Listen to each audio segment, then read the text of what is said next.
Manx Radio's Countryside is brought to you by NFU Mutual. Hello and welcome to another Countryside programme here on Manx Radio. I'm Simon Clark. And I'm Kirree. Well, heavy horses help shape the Isle of Man and its heritage. I catch up with the Isle of Man Heavy Horse Society ahead of the Royal Manx Show. I found out more about Horizon EMS, a new medical service that's available for outdoor events, and also Ian Crebbin, who was showing me round the ferrets at the Southern Show. Plus, I went along to see what was happening at the big Polo event in Ballaugh that was happening at the weekend. Firstly, Kirree, we can't not talk about the weather. It's been nice, but nice for a lot of people, but not for farmers and market gardeners and crop growers. It's gotten very tricky out there, to say the least, Simon. We're desperate for some rain, and I know that farmers always are complaining about the weather. It's too wet, it's too dry. We are, as farmers, are going to have to adapt. This has been the second year now where we've hit these big dry spells in the middle of summer. I know there's different types of lays out there, herbal lays that have longer routes to reach the water table. I don't know what's going to happen, but this is the way of the world now, and it is really difficult. Well, the weather certainly didn't hamper the action at the polo event that happened at the weekend at the Ballaugh in Ballaugh. The oldest team sport in the world, apparently, is polo. And, of course, the local teams compete regularly here on the Isle of Man. And Fraser Houston is part of the Triskelion Polo Club based here on the Isle of Man. But this event seemed to attract horses, riders and enthusiasts from far afield to our beautiful Isle of Man. Fraser Houston was on hand to tell me more. And I said to him that this event seemed a lot bigger than I'd ever imagined. It is, yeah. No, it is by an absolute million miles the biggest equestrian event that's ever taken place on the Isle of Man. We had a really good showing last year with some really good teams from the UK, and we've topped it this year. Zero goal was our, which is all done on the players' handicaps, but similar to golf really. But we have. Zero was our highest level last year, and we've got 4 teams in the 2-goal tournament this year. We've got there is 6 professional players, I think, come over from the UK. They've turned up with some serious horsepower this year. We've got just short of 80 horses come over on the boat in the last couple of days. Yeah, so. Got Tom Bell always turns up. He's got the. That's a fine truck. That is the largest horse lorry in the UK. It's not actually legal to drive it on the continent, but because it has a rear steering axle, so he can't go to France or Spain or whatever because of the laws there. But 22 horses that has on it is absolutely enormous. Yeah. So the tournament here then in the Isle of Man, Fraser, is it part of a championship away, or just like a thing that you run over on the island? It's a standalone event. We have a lot of most polo clubs. There is a series called the Victor Ladorum series, but most tournaments are just sort of standalone tournaments, and you just put together a team for the event that you want to go and play in, and then get your team entered and go and play. You can play. There's so many clubs all over the place.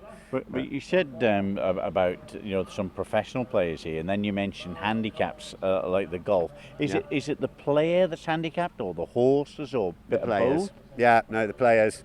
But 75% of it is the horse, because it doesn't matter how good you are at hitting the ball. If somebody else's horse is faster at getting there every time, it doesn't make any difference how well you hit it if you're always beaten to the ball. So, yeah, horsepower is a massive part of it. And being a great rider, it certainly helps.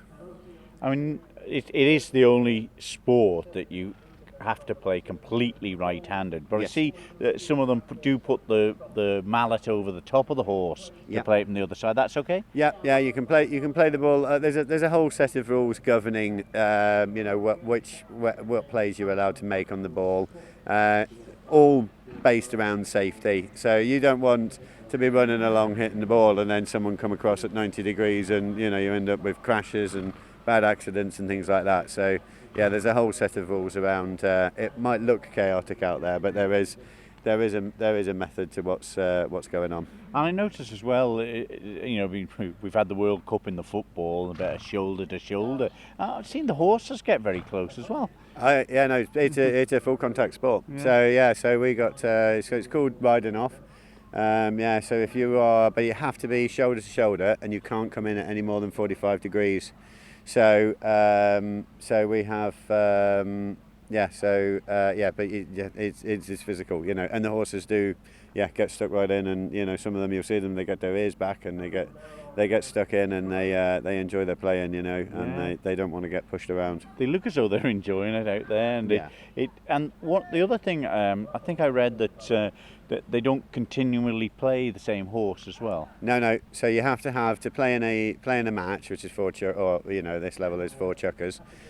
You have to have at least 2 horses. So a horse can only play in 2 chukkers in the same match. Chukkers, what is it? 7 minutes you're playing today? 7.5 minutes of So you got 7 minutes, and then you have 30 seconds after that.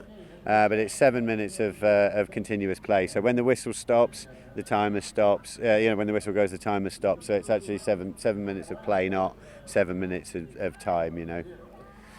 When you, obviously, people who've not played it but can ride horses. I mean, is it scary the first time? I've ridden horses, but do you have to lean over the side of it quite a lot, or can you stay fairly upright? You can stay fairly upright. You don't want to lean. You don't want to lean any further than you can hold on at, because that'll be it. And the art of riding is keeping the horse between you and the floor. But it's really, I mean, it's a game, I suppose, you're a bit stuck if you haven't got a horse. But in the Triskelion Club over here, you do have days where people can come and have a go at it as well, don't you? We don't operate the same as we used to. We used to have a big polo school, and both myself and my brother worked at the club full time. But basically after COVID, it just absolutely crippled us, because we had 17 or 20 I think hire ponies at the time, which we did lessons with and whatever, and they obviously still needed feeding, still needed shoeing, still needed keeping, and all of the bills stayed, and all the overheads, all the money coming in disappeared. So it was really tough, and we had to restructure more as a club than a polo school, as we were before. But anyone who's interested in playing, if they get in touch with us, we'll certainly do our best to try and help them along. And all of the players here on the island, most had never ridden before, and no one had ever owned a horse before. So they're all sort of brought on by us. Also, the people that are here today from all different parts of the UK and the borders around the British Isles here, have you seen many of them before? Are they sort of good to come back? Yeah. No, we did. Once they come over, we put on a good show here, and our grounds are genuinely absolutely lovely. There is a serious problem across with the drought situation. I heard the other day that there's one polo club that's just shut the doors. Their pitches aren't safe to play on. Is it too firm? And it's not safe for the horses. It's not safe for the people. So they've just basically said there's no polo in August. Which is bad news for them, because that you obviously need that money to the upkeep for the grounds, and then the grounds are going to get. The grounds are going to get hammered even worse than normal, so they're going to need even more money spending on them, but with less income. So it's going to be difficult. But even the top clubs, like Cirencester Park, I heard the other day that they run out of water for their irrigation system, and there's a lot of clubs that are really struggling. This, looking out over the pitch here, it's a beautiful setting, but it looks massive, Fraser. Is it big compared to the others? It is. No. It's we're full length here. There are other grounds that are not quite full length. So we're blessed with the facilities here. The guys when they arrived, the first thing they said when they got out the trucks, they were like, "Bloody hell, we haven't seen a pitch that looks like that for months." Yeah. That's a nice credit to everyone here keeping the ground and yourselves for organising this. Me. I do all that work. I'm the groundsman as well. Yeah. So, excellent. very proud of it. just watching this, it's incredible. There's no height limit then where the ball. I've just seen it go about 50 foot in the air. There, it's pot luck if you get out of the way. Yeah, no. We've got a couple of guys here. That was actually my brother Cameron that made that shot. It's something when he connects with one at full tilt, like it travels. You don't want to get hit in the back by it. I can tell you that firsthand. I've had one of them straight into the middle of my back before, and my God, it hurt. Yeah. But the acceleration the horses have got is incredible from zero up to that speed. So a lot of the horses playing this weekend, not all of them, but there's a lot of them will be specifically bred for polo, which there's a decent chunk of thoroughbred in them, and then like I've got 2 full thoroughbreds, ex-race horses that I'm playing. There'll be a lot of ex-race horses around here this weekend that are playing. And they don't look overly big. No, so you can't have anything that's too big.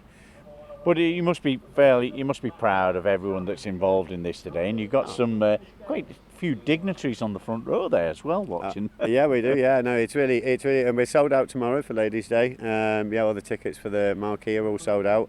People are still welcome to come down, but it's just that they won't. There's no more tickets available for the VIP area. But we've got a bar on wind down and running the bar for us, doing a super job, and it's. Just a beautiful place, and what a day! There's nothing else like this on the Isle of Man. You've got the TT, but there's only so many motorbikes you can watch, and this is something completely different. So yeah, it seems to be catching on, and hopefully with more local businesses getting involved in the corporate day, it's a brilliant way to either reward staff, or have a day out with clients. It's nice to put something back in, and you can have a table, invite them down. You never know, you might even close a deal or something. Mm-hmm. So, but it is it's a great setting for entertaining people.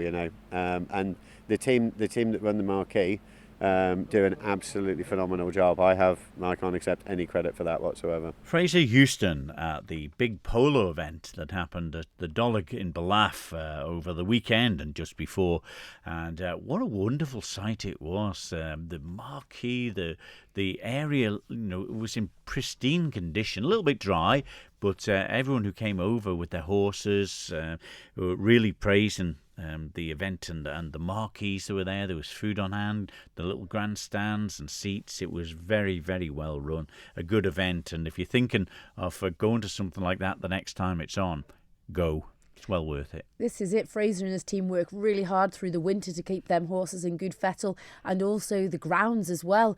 The going on the Isle of Man can be very variable, but to have it perfect for a day like that, a huge event, huge success. Well done to them all. It's a very good event indeed. Right, well, talking about the ponies that they call them in, of course, polo, you were dealing with some larger horses. Indeed I was. I caught up with the chairman of the Isle of Man Heavy Horse Society, Ned Kennaugh, to see how things were going this year after the Southern District Show and ahead of the Royal Manx, but also after the very special visit from King Charles himself. I would say it's us that wants to get involved with society to keep the name of the horses and the part they played in agriculture in the Isle of Man over time, and I would like to continue that as long as I can. We're up against a big obstacle, and that is the diminishing number of horses that are available, and there's not a lot they can do with that. The demise of the Kirree family's interest has been a big blow, but hopefully, judging by the South Show this year and the King's Visit, the tramways are coming back. Now, they've got a good stable, they've got good horses, and if we can keep them on side and keep their horses in the limelight, it'll help the movement along. And what a picture them horses were, Ned. My goodness. Absolutely, absolutely. And the public appreciate it. Not everybody realises what's involved. There's a picture appeared on Facebook this morning when I took the pair of horses in the tram for the first time. And Jeremy said to me one day, he said, "Do you think you could take a pair of horses in the horse tram?" And I said, "Certainly." He says, "Hang on. Don't you need time to think about that?" I said, "No, not at all." I said, "I wouldn't have said yes if I didn't think I could have done it." And, I got immense pleasure. I'm talking about myself here, and I should curtail that. But I got immense pleasure being able to demonstrate that I could do that. And and I'm still quietly pleased that I was able to illustrate that. And now they're going ahead. They've grasped that particular nettle, and there are other drivers now picking it up and doing a good job. So what we've got to recognise while we're on the horse trams, when I went to work on the horse trams, the majority of the staff were ex-farmers. I see. Well, naturally, that would probably be the progression, I suppose. They shaped the Isle of Man as workhorses. Yes, indeed, and they'd been involved with horses all their lives. And the foreman was a horseman from Cronkervody, Stevie Strickett, and I suppose I could list 20 farmers that came to work, and they were all competent horsemen. You know, they had a different. When I went to work there first, I'll tell you this, then I'll stop. They tell me that I was using the wrong language. Never. Yeah. And how did they see that? They said to me, this is not the language we use in the tramways. I said, well, you're going to have to get used to it. But anyway, that's beside the point. What I'm saying, we have to try and embrace everybody and everything. If we can get out into the country, I've got plans to hold community events we want to get some money in the kitty. We've got a bit in the kitty, we're not hard up, but we want to get some money in the kitty, because if these young handlers are going away to represent us in various competitions, we want to be able to sponsor them with some financial help. And I'm thinking about having, I've missed the opportunity now. We're going to have a celebration of the harvest in the field, and a harvest tea, lunch, whatever you want to call it. Gordon Clegg had agreed to come and give not too religious a service, but to give it the right context. And I got a ghetto blaster from Ray Sloan that would play all the hymns that we needed. We didn't need to transport an organ or anything, and it was all arranged. I'm thinking we will have a bachelor's ball in the winter time. They were things that were common in the community at one time. We've got the services of a master saddler who has agreed to come and give an open demonstration to... Now, everybody that's got horses has got harness, so they'll want, if not to repair or make, they'll want to know how to maintain it, how to look after it. So she's agreed to come and give us a demonstration one evening. So we're trying to keep these events alive in the community, and we will use whatever means we can to advertise it, because it's no good just saying you're going to have a tea fight in Cronkervody Club Room next Tuesday if you don't tell anybody about it. No. And this is it, like you say, in raising funds for these young ones to go away. You know, the World Clydesdale Show is coming back to Britain in 2028, going to be held in Aberdeen. Yeah. You know, these are the things that obviously you want funding for and the children to go to. And we should be starting to get ready for that now. It's no good starting a fortnight before. And I think you did get started today. When I popped down here at Port Greenock, there's a young lady doing a little bit of handling. That knowledge from you to her, though, Ned, priceless.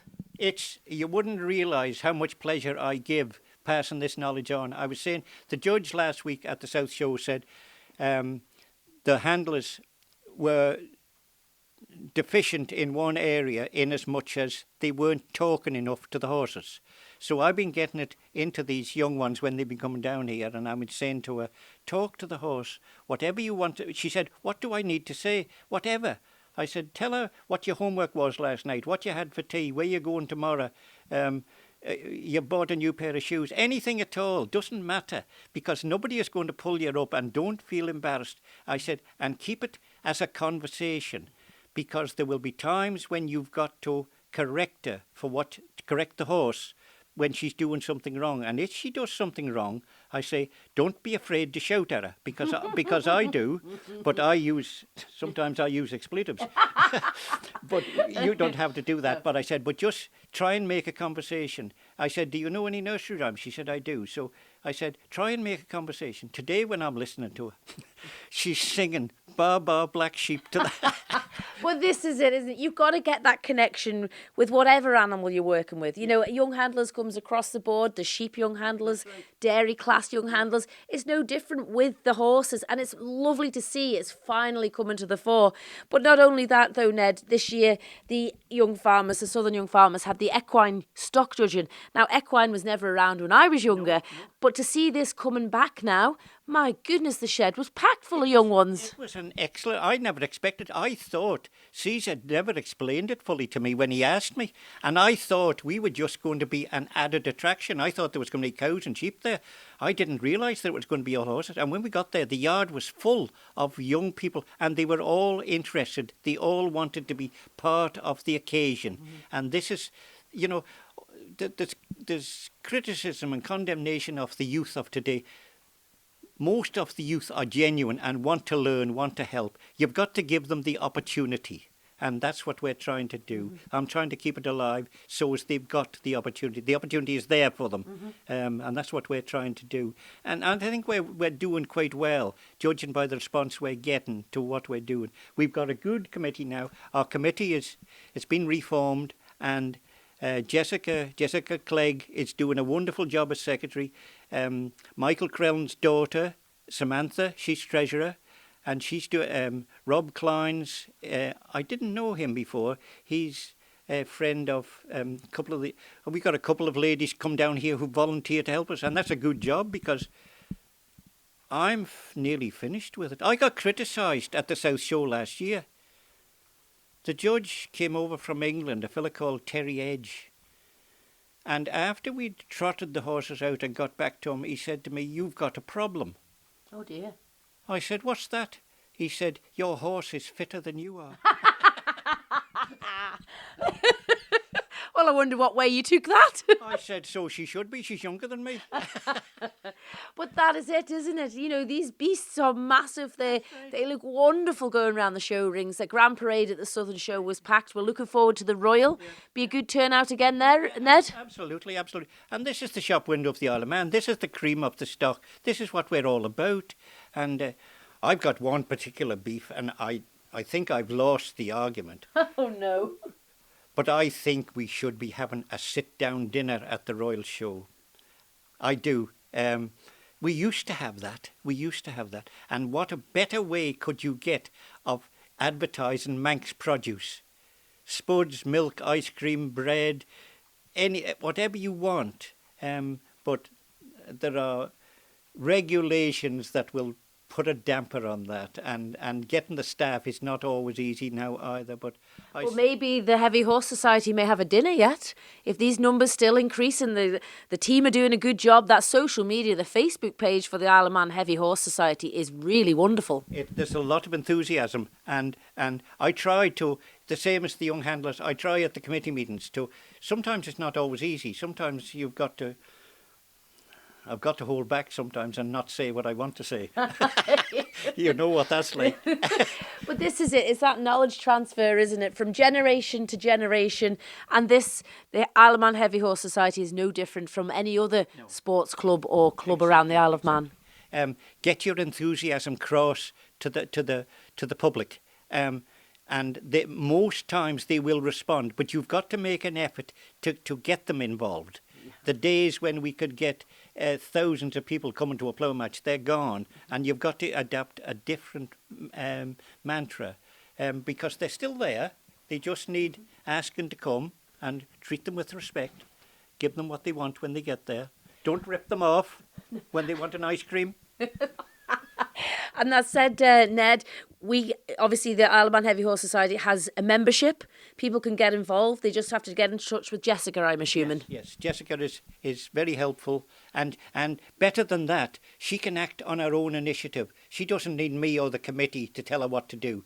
And you won't realise what an asset that is to a club when you've got somebody who's enthusiastic like that, who can convey the mood of the meeting to the public without being told, without having a script, and she can do that quite well. And we're blessed that we've got somebody like that. Brilliant.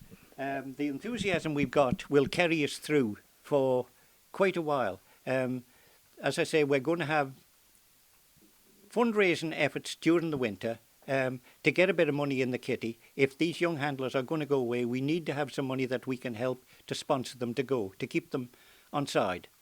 And that's the way we're going at the moment. But things are good. Things are on the up. I don't know I don't know what our next event will be yet. We'll have a debriefing after the show, and that will be good, because there are only all good reports coming off the shows. And I hope you got your brasses ready. Are they all polished? We're only days away now, Ned. You're never ready. You know that. You're never ready. There's always panic on show day. There's always panic on show day. But these ones can come and have a yarn on you at the show. Come look for the big heavies and come and have a word. These young handlers, what their mothers were saying, there was one of them, what time did she say she was up in the morning? 6 o'clock, ready to go to the show. Isn't that wonderful? Absolutely, and that's the sort of enthusiasm you want. You can't buy that. No, you can't. You've got to engender it and then treat it with respect and fetch it along with you, because they're the next caretakers of this movement. This is it. Well, I hope you're up at 6 o'clock on show day, Ned, otherwise there'll be trouble. You don't go to sleep. You know what it's like. You know what it's like showing. You don't go to sleep that night. You don't. And everything is hyperactive. And, you know... Do you still get the excitement that you did when in the younger years gone by? Do you still get that buzz? Absolutely. The only thing you've got now, and what I'm saying to the young handlers, it's a big step for them to step into the ring, because the ring is surrounded by experts. Everybody knows better than you do, and they've got to face that. Now, I've gone through that, and I can be a little bit blasé about them and say it doesn't matter what you think, but it takes you a little while to get. Don't be arrogant about it. Don't be arrogant about it, because you can learn something. One of these horses, when I was going to her out in the field, she was turning her head away from me, and I said to Sylvia, "Have you been beating this horse about the head?" Goodness me! And she said, "Why would I need to?" Well, I said, "Well, she turns her head away from me when I go to put her head collar on." And she said, "Aye, I've noticed that." And the answer come to me in bed one morning, and I thought, I think I know what's wrong with her. And when I got up, I went out the field, and I found the answer right away. She's got a weak eye. Never. And she was turning her good eye. To have a look at you? Yes. Now, it just shows the point. Every day is a school day. You think you know it all, but that's dangerous. This is it. If you think you know it all, you're in a dangerous territory. Well, it'll be good to see you on show day, Ned, giving that confidence to the next generation. Yeah. And, well, I hope you're confident when you go into the show ring still. I am. And try to give a good account of yourselves. The judge very seldom gets it right. Don't be telling them that. They very seldom get it right, but he's there to do a job, and he does it to the best of his ability, and we have to present the stock in front of him and let him do the best he can, and hopefully that appeases the public, and usually it does. Sometimes he comes unstuck, sometimes. But the first time I got drawn up into the Grand Parade, that was the highlight of my career, because I said to them then, I've been competing in this class for about 40 years, and this is as high up as I've got. And I said, I'm over the moon that I've got this far. I said, the only pity I have is that my brother is not here to see it. John had died by this time. I said, the only pity of it is that John is not here to see it, because he used to give me a lot of... John was an avid supporter of the Royal Mile. John was telling the people to come to Tinwell Fair one day. The sun is cracking the flags at St. John. The rain was coming horizontal. Oh, he could paint a beautiful picture, could John? What a man. We miss him badly. But those are the sort of things we want. Those are the sort of connection we want with the public. I've got a son who plays football for Peel, and I'm saying to him, you're not getting it quite right. And he said, what am I getting wrong? I said, you've all got faces twisted up in rage and argument and clenched fists and expletives. I said, you're supposed to be enjoying yourself.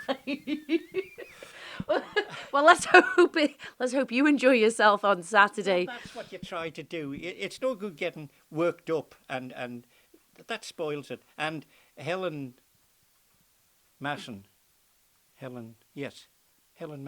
said that anxiety, well, you know a bit about this, travels down the rope. Does it? If you're nervous, the sheep's nervous, or yes, the beast's that's right, nervous. That's right. So they can feel it. Yes, well, that's what you've got to try and get through. But I at the risk of sounding monotonous, I'll come back to say what a pleasure it is to be training the next generation. I haven't got too many sunsets left, and if I can pass most of or some of what I've got, not most. I've got a book written, and it's an autobiography of my life. and It's time to get the pen out then, isn't it? No, I can't do joined up writing. I'm sure somebody can. AI can. You just tell it to the AI and it'll type it all out for you. I was splitting spud ridges with a single horses when I was still going to primary school. And I thought for years I was a wonderful horseman. I never realised. She knew more than I did. If she didn't want to do it, she could have pissed off and left me floundering. But she didn't, and she helped. And that's the unfair advantage I've got, because I had access to that sort of tuition. And I was never taught how to do any of this. I was never taught. I was shown, and I was expected to muck in. I told your father what your uncle said, what Dougie Kermit said. Just when the kids is ready to start work, they got to go to school. And he wasn't joking. He wasn't joking. My boys went to work at Anderson's at Ballaugh, and they were still going to primary school. And I said to David one day, "Are they in the way? Are they a nuisance?" And he said, "Oh, no." He said, "I can send them down to get the cows in and leave the men on the field sowing corn." And you can see the practicality of that. And that's why I say we must encourage the young people to come forward and let them make some mistakes. They will make mistakes. Damn it all, we all made mistakes along the road, but you learn far more from making a mistake than you do from getting it nearly right. You remember a mistake and think to yourself, I won't let that happen again. One of these girls, the horse stood on her foot one day, and I said, "Is it so?" She said, "Yes." But the next time she comes, "Is your foot all right?" "Yes." She says, "I know to keep it out of the way now." and she's learned without me telling her. And that's how it is. And no, I'm pleased with the way it's progressing. The club, the young handlers, the effect we're hoping to portray on the public. And look out, we'll be asking for your support in the future to help us continue the work. There we go. That was the chairperson of the Isle of Man Heavy Horse Society, Ned Kennaugh. Oh, he's the man to talk to about the heavy horses, isn't he? He's so caring, treats them like fellow human beings, like most horse owners, doesn't it? This is it. He's been around horses all his life, and like he says there, they help shape the Isle of Man in their working capacity, but also the heritage that they've created also with the Isle of Man tramway on the promenade. But to see them and all of that glory in front of His Majesty the King was just wonderful, a real nod to the past. But there's been a fresh attitude to the Isle of Man Heavy Horse Society, with younger members getting involved in this year's AGM in January, and now they're putting on young handler events. They're trying to zuzz up the heavy horse around the Isle of Man in this really important year. It certainly is, and well done to all the young ones there getting involved with something like that, because if the young people don't take over the reins, so to speak, it's something, and the important heritage that you mentioned would be lost. Totally. You're listening to Countryside here on Manx Radio with Kirree Kermit and myself, Simon Clark. Well, whilst I was at the Southern Show a couple of weeks back, I met up with Ian Crebbin. He was there with, a lot of ferrets that were on display. Misunderstood animals by a lot of people, but of course their heritage goes back a long way, as Ian told me. We've been doing this show now for about 26 years. We do the tractor show at Castletown. So it's just to educate people, really. Has it been part of most of your life? Yeah, we've had ferrets for years. They're all working ferrets as well. We do catching rabbits with them. So we might be coming tomorrow. He'll have more ferrets as well. So. But me growing up on a farm years ago in the sort of late 60s, early 70s, there was a lot of the farmers had ferrets in cages, wasn't there? Oh, aye, yeah. Well, rabbits were good meat, it was, especially in the wartime, it was rations on meat, and lots of fellas over here were ferreting or they're out lamping, catching rabbits, and they used to sell them to Liverpool. They'd be sent away in tea chests, yeah. It used to be a fellow in Colby, they used to call him Ned the Rabbit, and he used to buy them off other fellas and send them away to Liverpool, and they reckon he'd bought 3 farms on the proceeds of it. Whether it was true or not, I don't know. It's incredible the struggles that there are today, and yet it seems such a simple exporting thing that was going on in them days. Yeah. They were just packed in. The rabbits were gutted, and then they just packed in tea chests and sent in the boat to Liverpool, because you couldn't get meat in the wartime, And rabbit is a vegetarian. Lots of people love chicken and all the rest of it. I wouldn't eat it myself because they'll eat anything. They'll go on a dung heap or anything, peck at a carcass.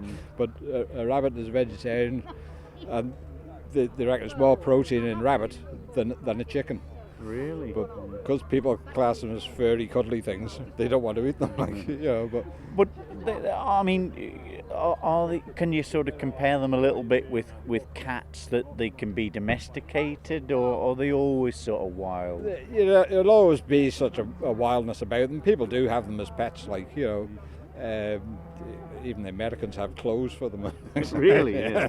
But you don't want to go there, but if you have them from young, 8 weeks old, when they're young and they're well handled, and if you just got one of them on their own, and they'll latch on to you better, than having a pair of them or something like that, But it's just mainly handling, But some people, they won't feed them meat either. We get a special biscuit which we have there for them, but we only use it for the shows, or if you forget to get something out of the freezer, But they're mainly fed on rabbits, But you've never lost your enthusiasm for them? No. As me and my mate, they're have anything to do with ferrets, where they go to people on the island kind of thing. Even the MSPCA come to us for. If they've got ferrets they don't know anything about, So even the vets don't know an awful lot about them either, But how many different types are there? Well, people think that the dark ones are polecats and the white ones are ferrets, but they're all polecat ferrets really. A proper original ferret, they're 18 inches long, and they're only found up in the hills of Wales. So everything now you see are polecat ferrets mixed, even though the wild ones out in the wild, But if you're seeing them out in the wild in the daytime, they're either an escaped pet one or there's something wrong with them, because they're nocturnal hunters. So you'd only see them at night, crossing a road or something. But if we're breeding them, and it's only if we want to breed, we always make sure there's nothing getting into bred on the island. My mate goes away and he'll get a different strain of them, so because a lot of the wild ferrets, they get interbred and then they get problems with them, There'd be no tails on them. Yeah, it could be. Or 3 legs, the Manx ones. Ian Crebbin there telling me all about the ferrets that were on display at the Southern Show a couple of weeks back. And Kirree, misunderstood creatures because they were a big part, as Ian was saying, of people growing up around the countryside with the rabbiting and things like that. It was there wasn't much money about, and they could make a little bit for themselves because of it. Well, this is it. I can remember ferrets being around when we were younger, but not so much these days, like you say. And it was the simple things in life then, wasn't it? The rabbits were a pest for the crops and all the rest of it, so it was that circle of life almost to get rid of them. But it's so lovely to see them there. They're quite scary when you go up to them, but just loving, aren't they? Yes, they are. And you think of the polecats and the ferrets and everything like that. Some describe them as a bit of a nuisance, but you say, as you said, it's the circle of life, isn't it? Of course. Well, you remember a few weeks back, I was at the Children's Centre on the Old Castletown Road. I spoke to 1 or 2 people there. I also noticed an emergency vehicle on display, I thought, but it was there for a purpose. And it's run by Horizon EMS. And I went along for a chat with Peter and Michael, the directors, and I asked them, is it in operation, and is this a pretty new adventure? So we're a new independent ambulance service based on the island, for the island basically. So the intention are event medical cover, independent ambulance services, first aid training, and everything within the business that is based solely around supporting the island. So, for example, we're here today at the Children's Centre, which is one of our charitable causes that we're going to be supporting certainly throughout this year and hopefully into next year, where we'll look to come to their events and support sort of everything that the Children's Centre does. So how did you get sort of started? So it was all based around how we can support the island with NHS standard care within the private sort of sector in the independent ambulance area, and the basis is to, as I say, provide the same level of care that you would receive if you rang 999 and had a Manx Care or an NHS ambulance, but bring that to community events where people can receive sort of first aid of varying levels, with the ability that they can still be transported to the hospital in an emergency standard vehicle. Yeah, I suppose with all the pressures that people talk about with the Manx Care and the NHS and things like that, and they can't get to every event on the Isle of Man. And is it fair to say that the sort of service that you provide in here, it's something that if you have an outside event, a lot of the time you've got to have medical cover? Yeah, so certainly a lot of the insurance requirements for certain events, so a lot of motorsport events and certainly large public events, it's certainly recommended that they have a level of medical cover. There is in the UK something called the Purple Guide, which sets out exactly what requirements are needed for each event. So it'll say whether you need doctors, ambulances, first aid staff, and the level of cover that's required with that.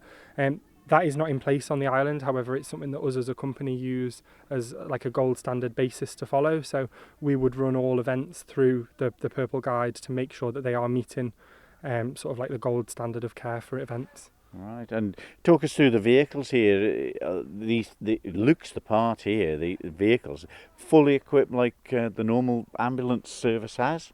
Absolutely, yeah. So we have two of these vehicles equipped to the same level as one of the Manx Care ambulances, all the same sort of level of equipment. We carry the similar sort of drugs, extrication equipment and things that we might need at any moment.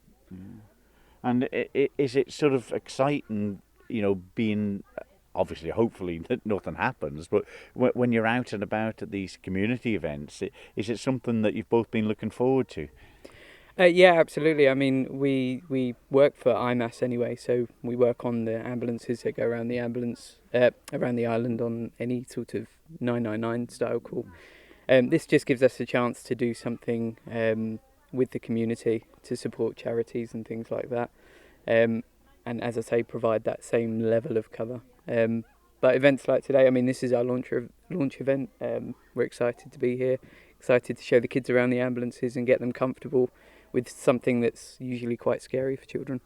But going forward on this, I mean, if people, what sort of events would you cover? All sorts, and how would people get in contact with you if they would need emergency cover at their event? So you can give us a call on 264 999, which is our company phone number.